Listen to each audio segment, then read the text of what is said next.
Hey everyone, welcome back to another episode of Small Business Stories.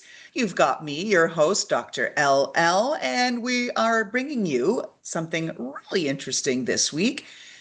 We've got Emil Abedian. He is the CEO of Council CPAs, and you're thinking, Council, does that sound attorney-ish? Well, yes, in fact, it does. And he is a newly minted author, so we're going to be getting into that as well. Emil, welcome to the show. Thank you so much. Pleasure. Thank you for having me. Well, the first thing I like to ask, well, before we even get into asking questions, for those listeners who are having the auditory experience, they're not watching us on YouTube, but they're listening to us wherever we're streaming, iHeartRadio, Spotify, all of the rest of that, Apple Music. Give our listeners a description of who you are, your office, where we are, so they can kind of get the visual. Yeah, absolutely. So we are here in Glendale, California, about, what is it, 10, 15 minutes outside of downtown LA.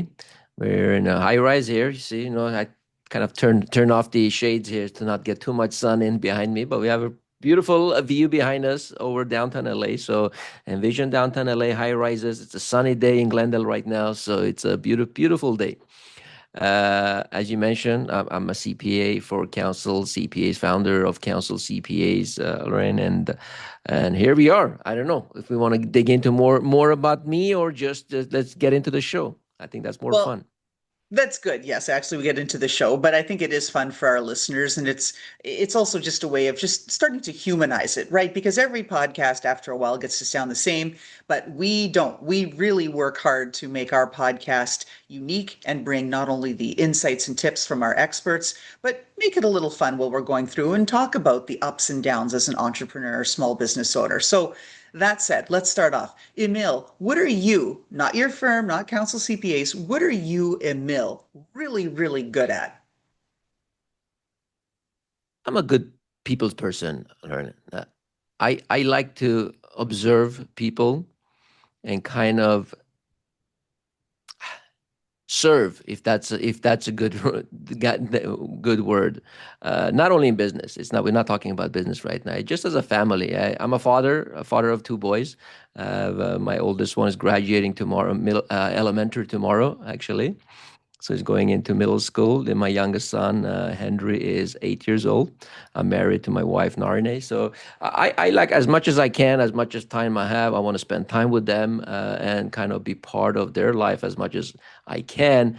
Uh, I think we'll dig into it a little bit later, but I didn't get that from my father growing up. Uh, Not because he chose not to, but he couldn't. He was just working way too many hours to spend that time with us, and I think that's very important for me to actually spend time with my kids as much as possible. So that's me, I think. Well, rather than get into it later, I think it's really important now because so many of the folks who are listening have the same struggles, right? You're trying to balance, first of all, being the CEO, the CTO, the CHRO, the CMO, the CSO, right? And a lot of the smaller businesses, you're wearing all those hats and juggling all of that. And oh, by the way, then you've got customer demands, this, that, and you're trying to tend with that. And oh, by the way, you have family obligations, or at the very least, you want to have time personally to be able to build these relationships and to maintain them. And a lot of folks struggle with that. How do you manage it? Do you time block, protect weekends, evenings? What's your strategy? It's a very good question. It's an ongoing battle. I think doesn't matter how good we are at that. I think we can always make improvements and get better at it. I'm not always had the same time that I have today to spend time with my kids and my family. When I first started off, I was working those long hours, 70, 80-hour week every single week. But you get to a point where you really have to do it. You just have to, either you do it or you don't do it. You can't do it half-assed, excuse my French. And so I, the first thing that I think, and I talk to my clients all the time, and it's in my book, by the way. Let me just, if you don't mind, let me just show it. Oh, we're going to come Actually, to that. Emil is a brand new, brand spanking new minted author. In fact, he just received the first proof copy of his book hours ago, and we're privileged to be able to show it to you here. Emil, why don't you describe it and we'll just jump right into the book. Absolutely. So this is counsel to counsel, and I had to show it because the first time I'm showing this off because I got it literally 2 hours ago in the mail. So we are actually talking a lot about what you just mentioned here in this book, specifically for solo and small law firm partners, which is our niche of the firm we're working with, and how they can open up more time to do what they love. Whether that's practicing law, whether they're spending time with their kids, whether that's growing their business, whatever that is that their passion is to do. And we talk a lot about it in this book. And it's about seeing your business as a business and not as a profession or a high paying job. I think that's the number one thing we have to do. We have to do mindset shift in ourselves. Say, this is not, I'm not at the firm anymore. I'm not at the company working. This is not a high paying job anymore. This is my business. Similar to when a restaurant owner invests a lot of money in a restaurant to open up a restaurant, right? They're not making money in the beginning, but they had to put in a lot of money initially to invest in it.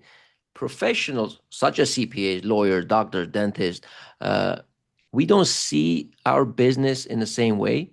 We see it as us being the business, which is the biggest problem because we get trapped in the hamster wheel.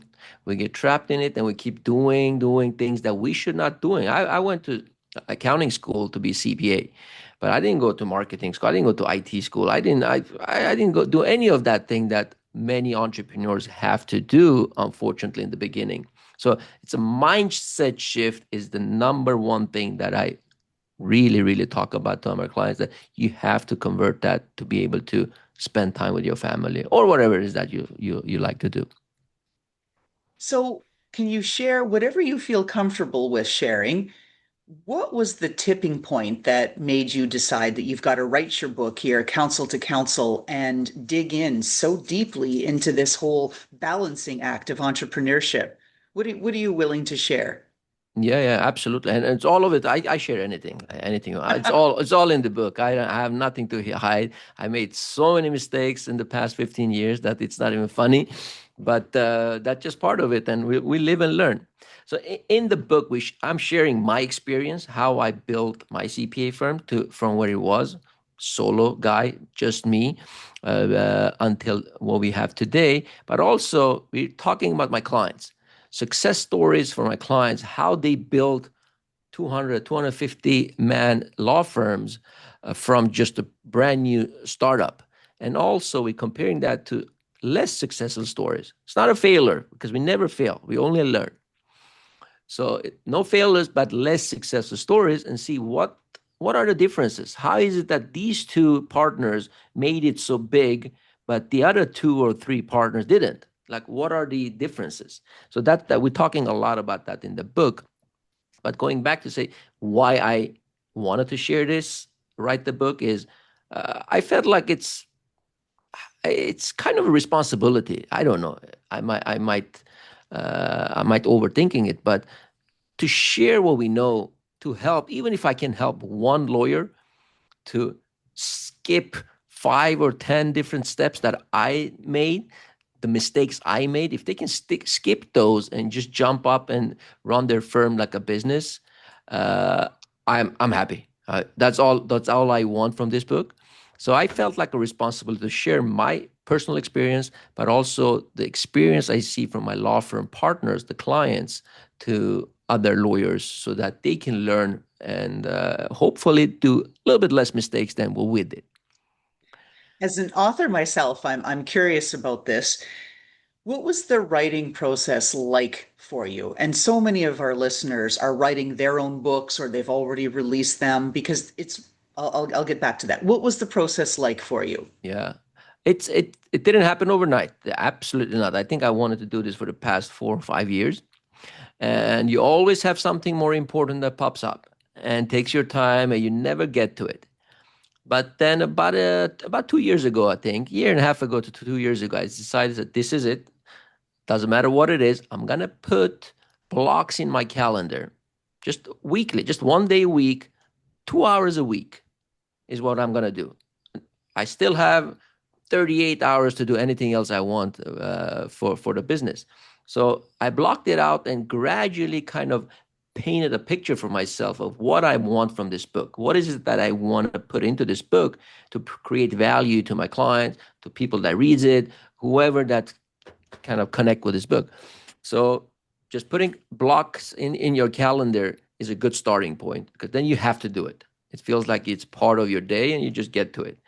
And then as I kind of gradually got into it, it got more and more fun. I didn't think it would be a fun process actually, but it's actually really fun. And I don't want to say it, but I might even do a second one in the near future. So, and the process changed during these 2 years, 2 years that I've been working on it, obviously. But initially, you kind of come up with the blueprint of it, the chapters, what is it that I want to talk about. I came up with the idea of, okay, let's talk about my CPA firm, because what I'm offering to my law firm clients is very similar to my own CPA firm, but we just happen to be in the two different service industries, but business itself is the same. So that was the idea. Let's compare me to lawyers and also lawyers to lawyers. So it's kind of a two-way comparison in the book. And gradually, just chapter by chapter, I just went through it and kind of came up with scenarios, looked at my clientele, went back. I talked to a bunch of my own clients about it and make sure they're on board, obviously, first of all, to be included in the book, but also just to get it from their perspective. Because just because I see it from my perspective doesn't mean that that's the reality. So I talked to them from their perspective and put all of our thoughts into this. So that's been the process throughout the book until in the end parts of it where you actually go through a publishing company and all of that to publish it. That's the administration of it. Oh, yes. But the part I was, like I said, particularly interested in is how you've used these less successful stories in contrast to the super successful stories, because I do think that that's how we learn. I'm also of the opinion, and I want you to react to this. Yes, no, Laurelyn, you're just absolutely barking up the wrong tree. I think as much as we can read, oh, so and so made these mistakes, don't do this, don't do that, watch out for that. I think as entrepreneurs, we kind of have to walk through the problem ourselves. Even though we do better, we read about it, someone said don't do it.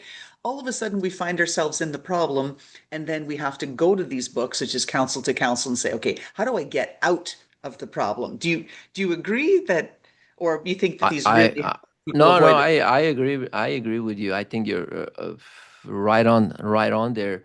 Uh, but by reading these books before, in my opinion, again, this is who am I to say that? But in my opinion, before you made these mistakes, if you have read about it and you have an understanding, you will still do it.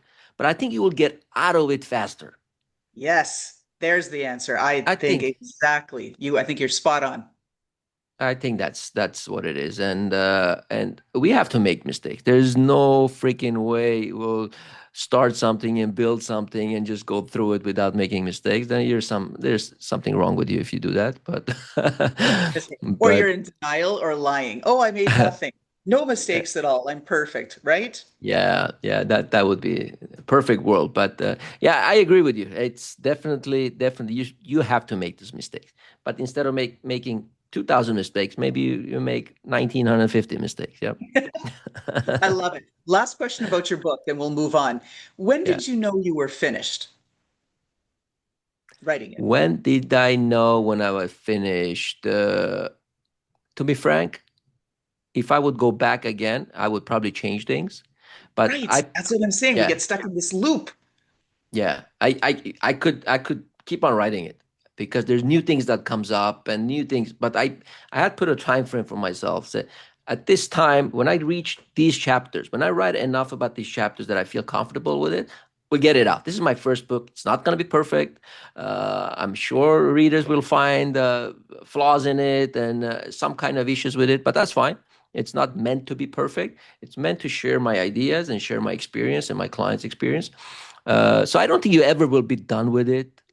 I don't think so. I think Next versions will be better than this version, definitely. And we just keep on moving. It's just as long as we go forward, right? As long as we take a step forward, that's all we want. We can't be perfect. I think that's something that a lot of us are looking for, but we need to be realistic. I do think that's a problem a lot of entrepreneurs have, that they have to get to 99.999999, but the game is really the 80/20. Get it to 80%, get it out the Yeah. door, get the reaction, refine it, adjust, then go again. Would you Yep. agree? 100%, 100%. It's just not end of the world. Like we can just update this version 2, version 3. Well, that's not end of the world. Just get it out. But you need to feel proud over it. I think I'm very proud over the product. So I don't think it's 100%, but I'm proud of it. So I think that's more important than making it to 100%.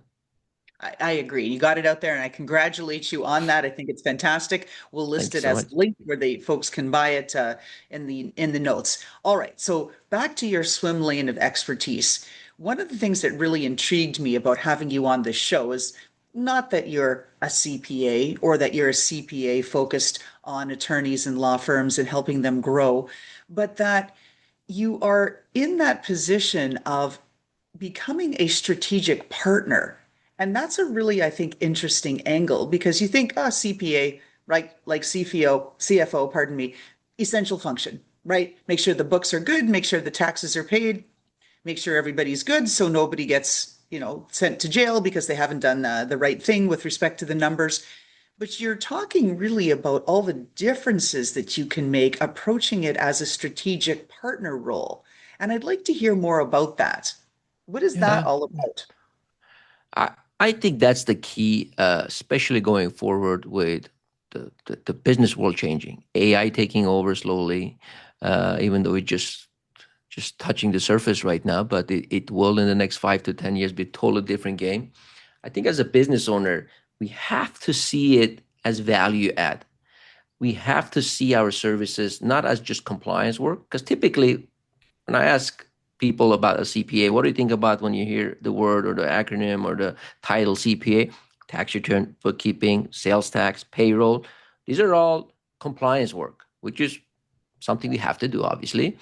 But we changed our business model years ago, even before I got in 100% into the legal industry, when we were serving all kind of industries, to make a point to make sure we provide value to our clients. And how do we do that? How can I provide value? Preparing a tax return or doing bookkeeping is not value add service. That's something that we have to, as a client, you have to do it. But by being part of my client's journey throughout the year, every month, quarterly basis, monthly basis, to understand their business, to understand what their issues are and what they need help with more than just compliance work, is where we come in and kind of create the strategic partnership with them. And I'm not partners with them, but we're just strategic partners. I'm not getting any partnership, profit sharing, or anything from them. But by us structuring our kind of service packages in a more structured way, right? Where, just as an example, if you will come to me and asking for just a tax return preparation, we would not be a good fit for you. We'll probably not take you on as a client because it's not much I can do for you just by taking your numbers and plugging into tax return. But if we do the bookkeeping for you, monthly basis, and if you and I sit down on a quarterly basis and review your financial statements, you ask me any question you have about your accounting, financial statements, about your business in general, by the way, not necessarily about accounting. And more importantly, in my opinion, I ask you questions about your business. Where are you headed? What's your plans? What's your goals? What are you trying to do? So we are on the same page at any given time throughout the year. So I can give you the value, I can give you the advice. Because without doing these meetings, without knowing the numbers, I can't help you. There's not much I can do. I just have to prepare a return for you. So that's how when we switched over our business model, we have to see our clients on a quarterly basis. We have to do the accounting to understand the number to make sure the numbers are reliable and accurate. It's not for us to do the bookkeeping. That's not we doing it. That's also compliance work. But it's just to get the information, get your goals and ideas to give you the advice, support as a strategic partner should do, in my opinion. Are there certain flags or that you see or metrics that you look at like, wait a minute, okay, I'm going to put my strategic business partner hat on and call my client and say, hey, client, we notice this kind of thing. We need to talk. Like, forget about it for the quarterly meeting. We've got to do something. Any suggestions that you can share? What are these flags or metrics that you're following and going, this one's going off track. Well, this is going before they go too far off the rails. We're going to pull them back in. What are you looking for? 100%, 100%, and that's a very good question. And to your point, we don't just because we have quarterly meetings, we talk to our clients way more often than just quarterly. Clients can call us anytime. All our packages includes unlimited correspondence just because of that reason. I don't want them to wait until the quarter comes up for them to reach out to them. I need to talk because that simplifies my work, and the easier it is for me, the better I can shine, because if I shine in front of my client, then I just get more referrals. You call it egoistic, you call it whatever, but it's a win-win situation. I can help you, and we help each other. But there's a bunch of things we'll look at, like KPIs that we are looking at, and KPI is, if listeners don't know, the key performance indicators, and depending on the law firm that we're working with, depending on the size, we have different KPIs that we monitor for those specific clients. But just as an example, we work with a bunch of personal injury attorneys, being in California. And personal injury attorneys, the biggest cost, they have two biggest costs. It's a labor, because it's a labor-intensive work, but also marketing. They spend typically they spend tremendous amount of money on marketing to get these leads, to be able to sell cases and generate big profits. So marketing is a big thing that we look at for our personal injury attorneys. That's not the same thing we look at our business attorneys, because they don't do any marketing at all. Business attorneys get their clients from referral sources, networking events, or other lawyers, or state planning attorneys. Typically, I don't see state planning attorneys do a lot of marketing. But what we see from state planning, they do. Don't get me wrong, they do marketing, but not in the same way a personal injury would do, with ads and billboards and all that. So for state planning attorneys, what I'm looking at most of the time is the bottom line compared to your revenue. So, okay, as a solo state planning attorney, having 2 or 3 employees, your profit margin should be close to 40 to 50%. Why is it only 25%? All right, that will not give us an answer, but then we need to dig into the details of the financials. Okay, your wages are going up, or why are you in a $15,000 monthly office lease when you don't have any clients coming into you? Your entire business is remote. All your clients are remote. So those are the things we look into for each and specific client, and depending on what kind of industry, size of the business, or practice area they are in, those KPIs are different. It's just funny. Well, maybe it's a coincidence. You mentioned personal injury attorneys. Earlier today, had one of the leading experts. They're a top 1% of Google's premier partners, and they specialize in Google ad optimization. And they talked about how personal injury lawyers have the highest costs, often $350 per click, just because the competition is so great and they have to buy the Yeah. competitive ad space. So yeah, it's just, funny that you said that. But back to something else with respect to the Yeah, it's very, very expensive to do marketing in the PI world. can you offer a tip to our listeners? We like to, get in there and get a good tip that you can for our small business owners. Offer them some kind of tip as to what they can do best with respect to managing their finances, especially if they're a smaller law firm, how they might benefit. Yeah. I think the key here, set the compliance aside. We're not talking about compliance work, but from business perspective, from business and accounting perspective, it's very important that we keep monitoring our numbers. You're in it. You open up your law firm or your business, your small business, to generate profit. This is not a hobby for you. If you want to do a hobby, you can go play golf and go fishing and do whatever you want. But you open up your firm, you open up your business to generate profit and hopefully build something for the future. And by doing that, you need to put the business owner investor/investor hat on and look at it as an investment, not as a job. That's the biggest mistake that I see small business owners doing, that they look at their business as a job and not as an investment. And by doing that, you need to monitor your numbers. You need to understand the numbers. Not only that, you need to look at them, but you need to understand what are these numbers telling me? Just in plain English. It's not rocket science, but you should have someone on your side who actually explains the numbers to you just in plain English, very simplified way, so you understand what each line item, each revenue and expenses means for you to make educated decisions for your business to move it forward. Don't ignore that fact. I think that's what I see a lot of small business owners doing, and it's ending up costing them a tremendous amount of efforts, if not money. Right, to undo, right? And it's hard to undo and come back from a position of weakness. It's the goal is to build towards strength. 100%. And it's not impossible, but it's a lot harder. It's a lot harder to go back and fix it, whether compared to just doing it strategically from the beginning.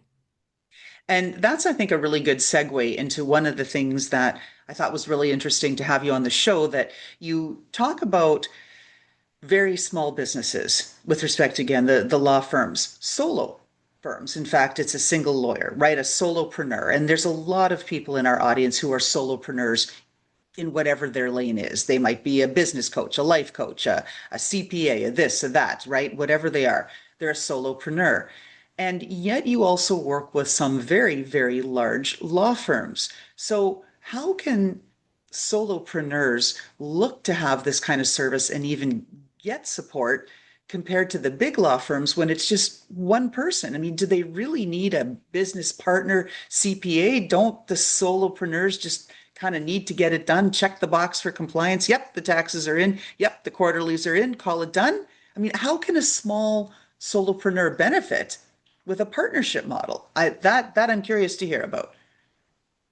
Absolutely. And to be frank, I enjoy working with the solopreneurs more than the larger firms because, in my opinion, they need it more than the larger firms. The larger firms already get it. There is a reason why they are large right now. They've done a lot of right things in the past years to get to where they are, even though there's a lot of value that could be provided to them too. But solopreneurs depends. If you want to grow, if you want to stay as a solopreneur, you just want it as your own business. You don't want to hire anyone. You just want to have a small practice, just you. Then yeah, maybe you're right, Erlen. Maybe you just need a tax return filed and just call it a day and you're done. But most of the time, at least what I see, most of the time, a solopreneur that opens up their firm or a business, they want to grow. They want to do the right thing and they want to keep on developing to make more money, to hire more people. And in that case, you need it from day one, in my opinion, because if you don't have the people on your right side, it doesn't have to be a CPA. If you don't have the right IT team in your side, then your IT infrastructure is going to be wrong from the beginning. It's a lot harder to fix it down the line than it is to set up a base correctly. Same way with marketing. You hire a wrong marketing team, you're just going to waste money spending the money and not generating anything. Same with a strategic partner as your CPA. You want to grow. I think, in my opinion, you want it set up right from the beginning, get the right advice from the beginning to kind of put that on autoplay as you keep on growing. That's my opinion. And I think to answer that question, solopreneurs, what I have seen, need us more than larger firms. I get it. I have a similar sort of, I guess, philosophy in that I like working with the small firms who are looking, like I offered the small business glow up, right? You don't need to boil the ocean and do everything. You're just trying to get up to that next level. And the struggle is real, right? Like it is. Like I said, you're wearing 50 different hats every day. And then, oh, by the way, you're expected to have a personal life too. And it gets to be overwhelming. So I think it's really good to lean on experts like yourself who really understand the domain of accounting and finances, especially within the legal world. Another question related to that, because this is what entrepreneurs do. we pivot. We see this isn't working, or here's an opportunity. And like Alex Hermosi said, right, in the $100 million deal, riches are in the niches. And so you pivoted Council's CPA to be exclusively focused on law firms, regardless of size. Can you talk to us about that pivot? Yeah, yeah. It's not always been like that. Obviously, when I first started, 2009, or is it about 16 years ago, I was doing anything for anybody. Knock on the door. I'm the guy. I'm the CPA. You want payroll? I do it. You want tax returns? I do it. You want bookkeeping? I do it. Uh, but pretty quickly realize that that's not a business model. That just that's insane. The insanity to do everything for everybody. As much as I want to help, as much as I want to do whatever I can to help anybody in my surrounding, I have to be a realistic and say, this is what I want to do. This is what I'd rather help you 100% with this little portion rather than 50% of all these different sections of your business. So gradually, and then it didn't happen overnight. I started 16 years ago. June of last year is when Council CPA was formed. That's when we split up Council CPA from my other operation. And now, as of today, as of earlier this year, my other operation is run by other managing partners. So I'm not as much involved in that, to be able to focus 120% on the law firm operation. To answer your question, it didn't happen overnight. It was just a gradual kind of uh, evolution of the business, where step by step we realize that lawyers need this service, and then we dig in deeper into it. So, okay, what can we do to kind of satisfy their needs? You can't just do accounting and tax. You got to dig in deeper to be able to help and provide value to them in a different level. It could have been really any other industry. It doesn't matter. It could have been doctors, dentists, architects, whatever. As long as you have the expertise and kind of able to help them with those specific nuances that they need help with. In legal work, for example, besides from the accounting and tax, lawyers need trust accounting. That just compliance work, but if they don't do it right, they'll lose your license. And trust accounting is regulated by state bar regulations. So we know trust accounting in and out. I would say very confidently 99% of CPAs out there not touching trust accounting. So that's a little bit niche that we have that we can help them get into it. So that's how we got into it initially. We got into trust accounting, and then now we're doing so much more than just trust accounting. So, but to add to this, it was the absolutely best thing I've done with my business is to niche it down to a specific industry, because it becomes so much easier to run a business. For me as an owner, for my team that does the work, everything is so much systemized and process oriented, but also for the client, because they can see that we understand them. They can see that we can do much more than what the compliance is requiring. So if you can, I highly recommend specializing. Well, that's like I said, Alex Hormozy, right? $100 million deal. The riches are in the niches. So, as we're getting close to wrapping up our podcast here, Emil, where can people find you? LinkedIn. I love LinkedIn. I'm on LinkedIn all the time. Message me, and I will respond personally to your questions. Any ideas you want to discuss, anything. I'm your guy. LinkedIn is the best way to reach me. Perfect. And for those that are listening and not looking at the notes, Emil Abedian, Abedian on LinkedIn, Council CPA. All right, last question. We're going to bring it home here.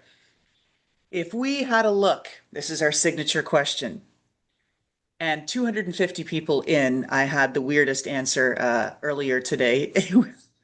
We'll get to that in a second. If we looked into your closet and there was some outfit, some type of clothing, some accessory, some shoes, some boots, something that just represented Emil Abedian. This is your personality. And when you put it on, you feel like you feel like $1 million. What are we looking at? We got it. Even though I can't show them today because I don't know, for some reason it's not matching my desire, but I'm known for colorful socks. I Ah, love colorful socks. It looks stupid sometimes, but it is what it is. It makes me happy in the morning when I put them on. It could be anything as long as there's color on them. I love it. So I'm known for my colorful socks. I love it. Like, so that's why I love this question. It brings out the personality. The person that earlier today said he collects swords in his closet. So there you go, right?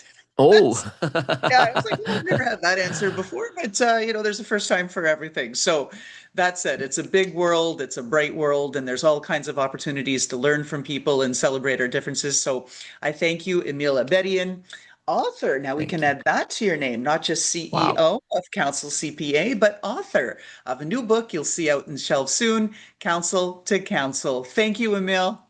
Thank you so much, Lorlyn. Thank you so much. Pleasure.